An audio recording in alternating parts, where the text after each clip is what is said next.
Hey, what's up, everybody? Welcome back to the channel. Kamo here.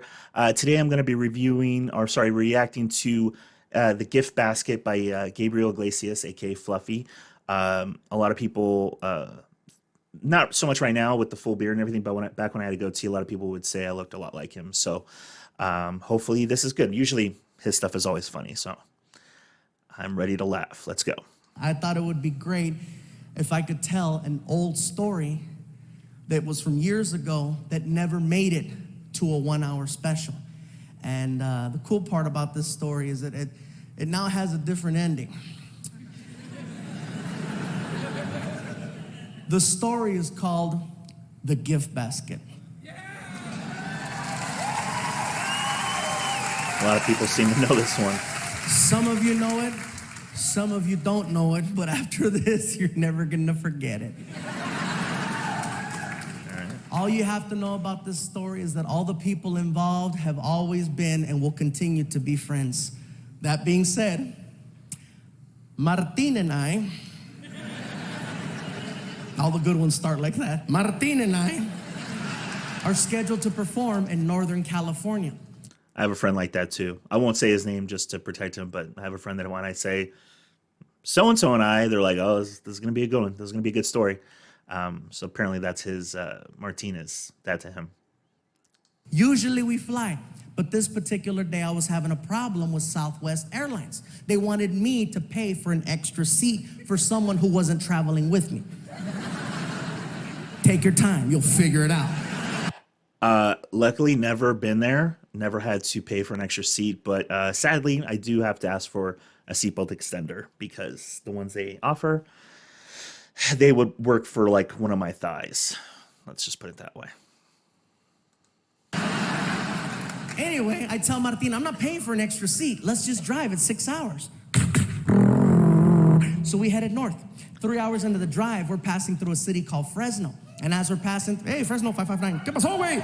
Anyway, as we're passing through Fresno, we start seeing billboards off the side of the freeway that said, performing this weekend at the Radisson Hotel. Directly from BET's Comic View and Showtime at the Apollo, comedian G. Riley. And I look at Martin, I go, oh shoot, G's in town. And Martin goes, yeah, I haven't seen G in years.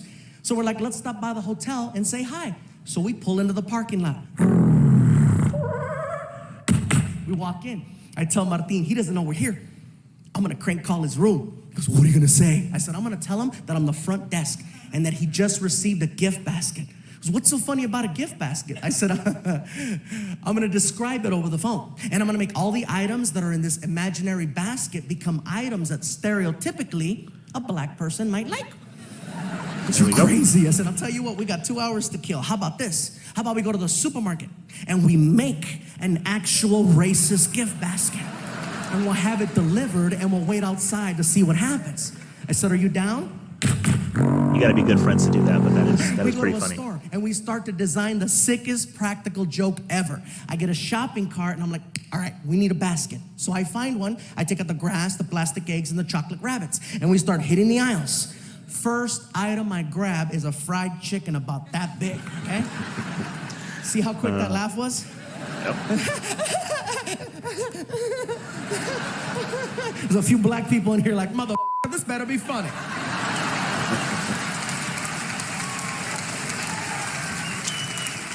It's hysterical. Let me just finish the story and then you can judge me in the parking lot. So anyway, then Martin hands me a miniature watermelon and I put it next to the fried chicken. Here's where it gets interesting. Employees of the store find out what we're doing and they start volunteering to help us finish the basket. Half of the employees were black, which made it so much more accurate. Great. Aisle after aisle. One guy was stocking a shelf. He was an older white guy, and we're like, sir, can you help us? What do you need?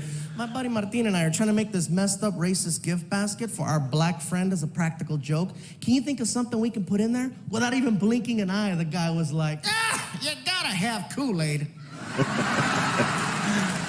It's at the end of the aisle on the right. Malt liquors and XL over in the back of the store in the freezer section. It's on sale 2 for $1. By the time we get to the register, all these different employees plus us came up with the basket that had fried chicken, watermelon, Kool-Aid, grape soda, barbecue potato chips, sunflower seeds, an Ebony magazine, a Chris Rock DVD called Bigger and Blacker, Magnum condoms, Newport cigarettes, a rack of ribs, the recipe for cornbread. It was getting bigger and bigger and bigger and bigger.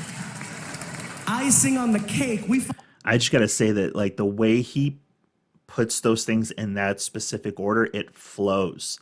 It's like what like a lot of people don't understand about comedians is like they test stuff out for like maximum laughter, and there is, believe it or not, a rhythm to comedy. And if he had put those in different orders, I'm sure he played with the orders, and I mean, but that rhythm like just really flowed and it helped add to it. And you could see how each thing was building upon the next thing in like visually. So I really thought that was really good. That was really good. Let's go back a little bit. Cornbread. It was getting bigger and bigger and bigger and bigger.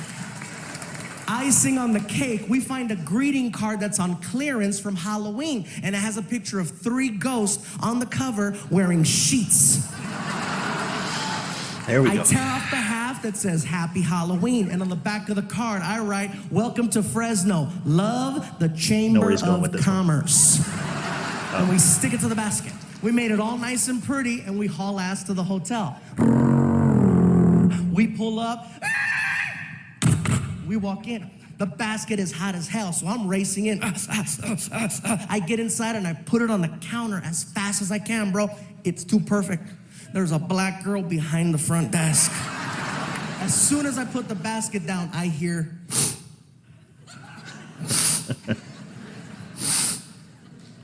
Is that chicken? Ooh, let me see. Hold on. What is it? Let me explain. My name is Gabriel. This is Martin. We're a couple of comedians, and we're about to play a really crazy practical joke on a friend of ours who's staying here tonight by the name of G. Riley, who's also a comedian. Oh, the one that's on the signs on the freeway. Yeah, the one that's on the signs on the freeway. So as a practical joke, we went to the store and we made this messed up racist gift basket. That's why you can smell fried chicken. And she was like, what?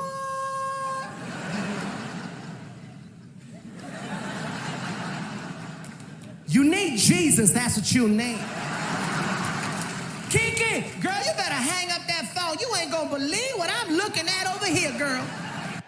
The thing that's so great about Gabriel is obviously he did it earlier with the sound effects. Like even just something as simple as getting in a car and driving to the store, he adds the sound effects to it. He's just trying to paint a picture. But what I really love is his characters, man. He does voices so well that whether they're true to life and that's exactly what they sounded like, or it's just a stereotype he's playing on, either way, you can see who he's talking about when he does the characters. Like it's such the mark, like it's really one of the marks of a really great comedian. And I'm not saying all great comedians do characters really well, but it definitely helps. The more you can visualize it, that's great. And he's awesome so far.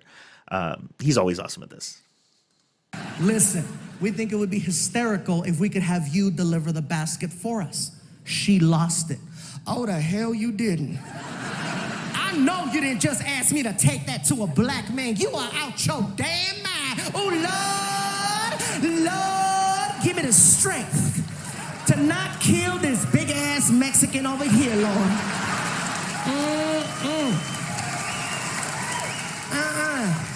Okay, look here, Nacho Libre. I don't care who you are. I am not doing it. Hell no.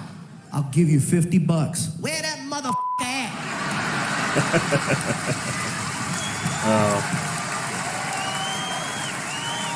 Even the way he walks with the attitude. We follow her to the hotel room. She knocks on the door. Martin and I hide by the elevator on the floor. She knocks. She opens the door, sees a beautiful black woman standing there with a gift basket. This is for you, baby. He says, thank you, closes the door. She walks away and she sees us on the ground hiding, right? And she's like, y'all still going to hell.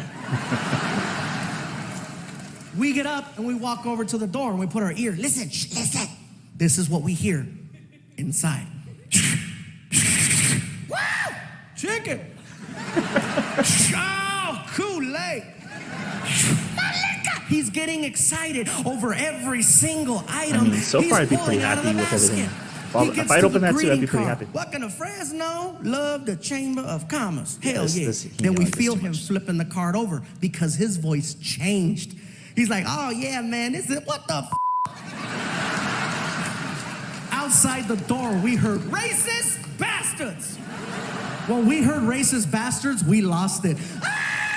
Housekeeping is freaking out. ¿Qué está pasando allá? ¿Qué andan haciendo ustedes? Muchacho, ¿qué está pasando, gordito? ¿Qué andas haciendo? We're laughing, we're crying, we got boogers coming out. We can't take it anymore. We knock on the door. He yells, who is it? Too easy. Chamber of Commerce. He rushes the door. I put my finger on the peephole so he can't see who it is, right? The knob starts to jiggle, then the door explodes open, and he's like, what? And he sees us, and he's like, ah! What's up, G? Man, y'all give a brother a heart attack. Did you like your basket? Man, that was messed up. Did you like it? Man, I love all that shit. I mean, yeah, they didn't put a lot in there that I would be mad about. I don't know about the malt liquor. And now, ladies and gentlemen, a story that has been 7 years in the making. I would like for you to now hear, for the first time ever, the other side of that story. Ladies and gentlemen, I flew him here to Hawaii so that he can share this with you. Give it up for my friend, Mr. G. Riley. I just gotta say, this is such a class act of Gabriel because, you know, obviously I've never heard of G. Riley, although I mean, obviously he's a legit stand-up comic. He's probably been in the trenches for decades, maybe at this point. And but just the fact that he flew him out and he's giving him a chance to speak to his audience, this helps you get noticed. This helps you get fans, and that's so awesome. That, you know, there's a phrase that's I'm probably gonna mess it up, but it's basically like when you get to the top or when you reach a level, send the elevator back down. Like, so, you know, try to help bring somebody up who was down there when you were down there. And I feel like Gabriel has always been that way. In his Comedy Central show, he had can't remember the name of it right now, but you know, he was trying to give unknown comedians, you know, chances to be on TV. And so this is just, he's just an awesome comedian, man. Respect.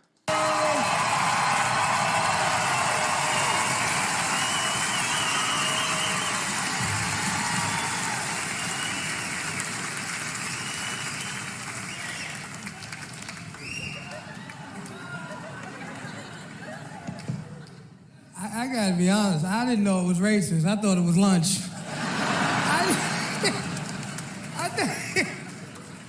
I thought it was lunch. I didn't know it was racist till I got back to my neighborhood. And brothers in my neighborhood looked at me, they say, man, I don't believe you let that Mexican guy do that to you, man. That was messed up. I know you got him back. I said, what, buy him lunch? I can't afford to buy that man lunch. If I buy him lunch, he'll be getting me again. But see, you gotta understand, it was the perfect set of circumstances when it happened. Because I'm laying across the bed in the hotel. I had never been to Fresno before. And I wanted something to eat, and I didn't know where to go eat. So I'm laying across the bed, and I'm saying to myself, where could I go eat? I wish I had some food. And all of a sudden, magically, there's a knock on the door, and a black girl shows up with a gift basket. And I took the gift basket, and I said, they know how to treat their comedians up here in Fresno. And I'm walking to the bed, and I could feel the heat, and I could smell the chicken from the gift basket. And I'm like, oh, this is cool. Because nobody smells chicken and thinks of racism, right?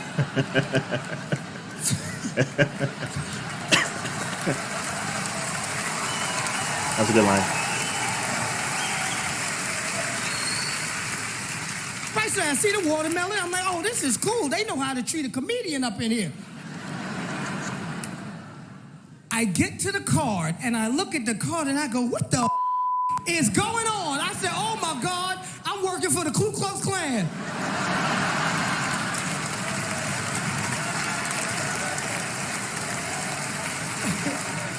And I really started to panic because in my head, I'm saying to myself, is this for real? Because there were billboards all over the city with my picture. And I started thinking they were trying to scare me out of town. So now I don't know what to do, right? And I start trying to call a promoter, and the promoter's not answering the phone, and it's festering in my head, and I'm nervous, and I'm pacing the room, and all of a sudden there's a knock on the door, right? And I go, oh my God, they come to get me. So I ease over to the door, right? And I look through the peephole, right? And all I see is a brown dot, right? And I go, I hear somebody out there because I hear the breathing, right? I hear, but this was about 60 pounds ago, right? So I go to look down up under the door, right? But I said, oh my God, it got to be about 5 or 6 of them out there. Oh my God. I think Martine's a big boy too. So I figure like this. I figure, okay, you know what? If it's going to happen, it's going to happen. You know, if it's going to happen, I'm going to go down swinging, right? So I put my best black face on. You know, I tried to look mean. You know, I look like this guy right here. I look like that guy right there, right? And I go, who is it? And they go, Chamber of Commerce. And I'm like, oh my God, the Chamber of Commerce is the Ku Klux Klan. And I'm panicking, so I get to the door, right? And I pull the door open, and when the door opens up, these guys are falling all over the hall, laughing at me. They're rolling all into the cleaning lady's car. The cleaning lady didn't know what was going on, right? She's scared to death because she sees a black dude with no shirt like this, so she grabs the lemon pledge like it's pepper spray, right? She's ready to get...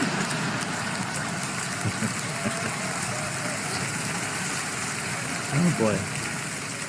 Everything, now that I realize it's a practical joke, everything calms down because I remember how hungry I was. I'm like, okay, cool, practical joke, right? So I go in the bathroom to wash my hands. While I'm in the bathroom washing my hands, I hear a commotion in the other room, right? I go back in the other room. They're going through the gift basket. The maid is leaving with the watermelon. Martine is drinking my 40, and this bastard is eating my chicken!